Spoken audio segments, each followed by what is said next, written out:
Hello, my YouTube listeners. This is Diane Foster coming to you from New Covenant Messianic Ministry, where we take a look of our Hebrew roots of our Christian faith. I hope since the last time I spoke with you, everything has been going well. I hope you've been able to maintain. If things have not been going as you desire, that you have been able to pray, remain faithful, keep your hope, try not to fear, um, so that everything can go well for you. Things don't always go well. Things don't always go well for me either. I just try to keep my faith, try to stay maintained, and know that my God, my Yahweh, is my provider and my protector. He is my Father. He's my all in all. Amen. Amen. Well, as you know, I'm in school, and it's been a lot of changes. My lifestyle has changed somewhat in terms of the hours I keep, my free time, but yet and still, I truly have a desire to continue to share with you and to be a part of this messianic YouTube community because the word needs to get out. Amen. We need to know about the holidays. We need to know the importance of worshiping on Saturday. To me, the Saturday worship is one of the most important things. I did a study just this week talking about the Sabbath worship in terms of the Ten Commandments. And when you read that fourth commandment, no, let's see, the second commandment, I believe it is, it's the longest commandment of the, or it's the second longest commandment of the 10. The first longest commandment deals with idols. God don't want us worshiping idols. Amen. Speaking of which, I want to share something with you in terms of my school and what I've been doing this week. Here is a book. Let's see, get it right here. It's called, let me get it right. I don't have my glasses on either. It's called Bible Myths, the Bible Among the Myths. Okay? And have you considered that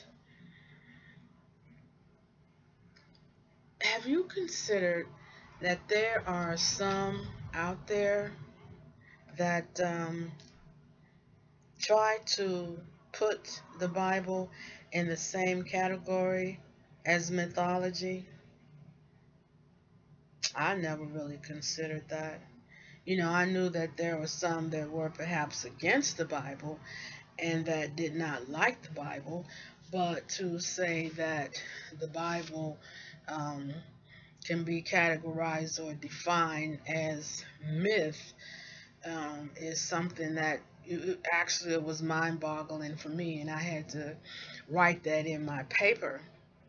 Um, as I continue to study or summarize this book, which is the lesson we're having, I'm beginning to understand. This is written by Oswald, John N. Oswald, and I'm beginning to understand where he's coming from.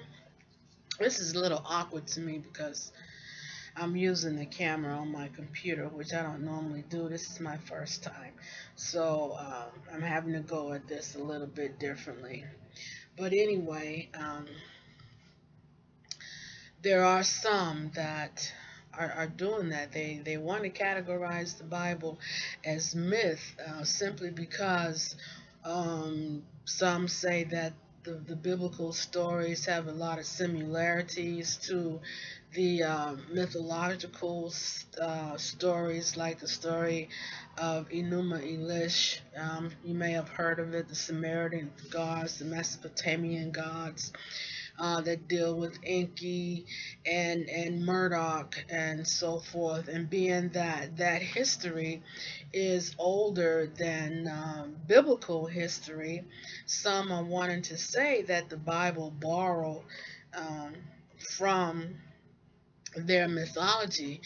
Well, I like to consider that perhaps, um, even though the laws were already in place, God is the creator of everything. But the difference here is that God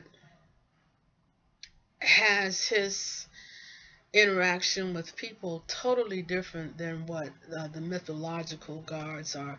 The mythological gods, of course, we know they're made out of wood, they're made out of stone.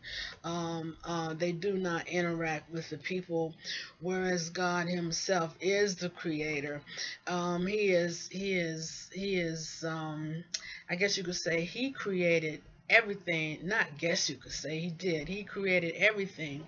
Whereas the mythological gods have a theory or theology that they were created through female chaos, that chaos herself created the gods, and that the gods, in their destruction of the female chaos, created matter, and that this matter became the world or earth, or some say Tiamat.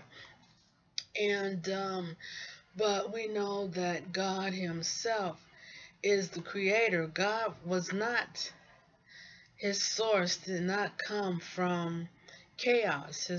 He did not come from a battle between good and evil forces. God is the creator of all there is. So it's like, if the mythological gods actually have a fixed point for their creation, coming out of chaos and being in turmoil, um, in order to create matter, God doesn't require this. God does not have this type of, and He does not have this type of dependence on anything. God doesn't depend upon any other elements, whether it's the cosmos, whether it's, I don't know, matter. God doesn't depend upon matter for existence, because without God there would not be matter. But yet and still, some people, scholars, they're actually trying to um, say that um, the Bible can be characterized as mythology.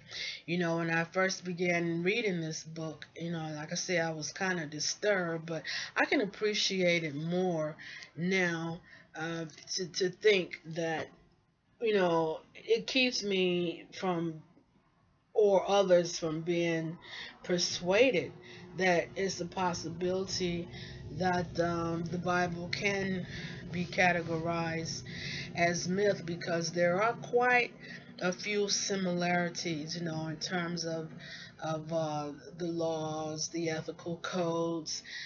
There are several similarities there, but great differences in terms of the codes, for instance. Um, in the myth of the gods could care less about people. And so, therefore, the codes that people have, they really don't have any value in them, because actually they have nothing to look forward to. They know nothing about salvation or spending eternity with Christ.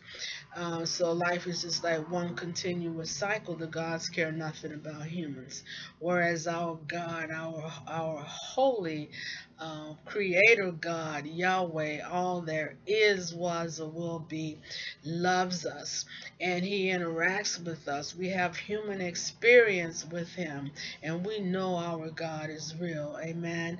Yeah, I just wanted to share this book with you, because this is what I've been studying this week, and I am so glad for this author Oswald, that he has created a book like this, to refute those that are trying to say that the Bible can be categorized as myth.